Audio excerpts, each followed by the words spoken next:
ஒரு சம்பவத்தை உங்களுக்கு சொல்றேன், அது மறக்க முடியாத சம்பவம். ஒரு ஒரு சகோதரர் அவங்க மனைவி ஆரம்பத்தில் ரொம்ப கடினமாய் நடந்து கொள்வார்களாம். அவர்களோட ரொம்ப கடினமாய் நடந்து கொள்வார்களாம்.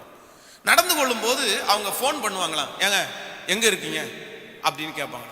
கேட்ட உடனே அந்த அந்த மனுஷன் எங்க இருந்தாலும் என்ன சொல்லுவாராமா, துபாயில இருக்கிறேன் நான்.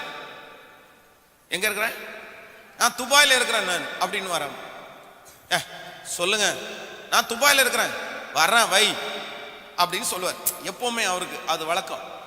கடைசியில் அவருடைய வாழ்க்கையில ஒரு மிகப்பெரிய கடன்காரராய் மாறி அவர் எங்க போக வேண்டியது இருந்துச்சு, ஊரை விட்டு நாட்டை விட்டு கடன்காரங்க வீட்டில் சண்டை போடுறாங்கன்றதுக்காக பஸ் ஏறி எங்கேயோ போக வேண்டியவர் கடைசியில் துபாயில போய் 6 வருஷம் இருந்தார்.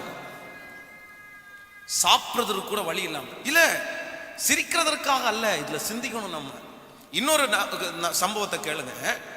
கடையில போய் அவர் பேச்சுலரா இருக்கும்போது ஒருத்தர் ஒரு கத்தி வாங்கியிருக்கிறார்.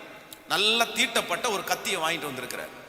ஒரு கத்தியை வாங்கிட்டு வர்ற வழியில ஒருத்தங்க என்ன கேட்டிருக்காங்க, கொஞ்சம் என்ன கேட்டிருக்கிறாங்க அப்படின்னு கேட்டா, இந்த என்னப்பா கத்தியெல்லாம் வாங்கிட்டு போற, எதுக்காக வாங்கிட்டு போற அப்படின்னு கேட்ட உடனே வாய் தவறு என்ன சொல்லியிருக்கிறார் அப்படின்னு கேட்டா, ஆமா ஆமா ஆமா, நான் கத்தி வாங்குறதுக்கு எவனையாவது சண்டை போடும்போது குத்துறதுக்கு ஆகும்ல, எவனாவது சண்டை போடும்போது குத்துறதுக்கு ஆகும்ல, அதுக்கு தான் அப்படின்னு சொல்லியிருக்கிறேன். அதுக்கு தான் அப்படின்னு சொல்லிட்டு அவர் போயிட்டாரு. அவர் ஹோட்டல்ல வேலை பார்த்தாரு.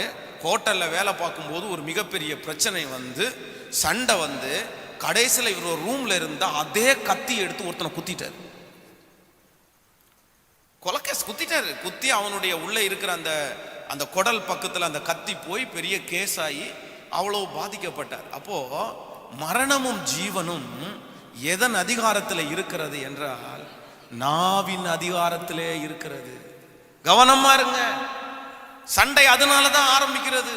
நம்முடைய வாழ்க்கையில இருக்கிற தோல்விகள் அதனாலே தான் ஆரம்பிக்கிறது. சிலர் என்ன நினைக்கிறாங்கன்னா, வாய் இருக்கிறதுனால எதை வேணாலும் பேசலாம் அப்படின்னு நம்ம நினைக்கிறோம்.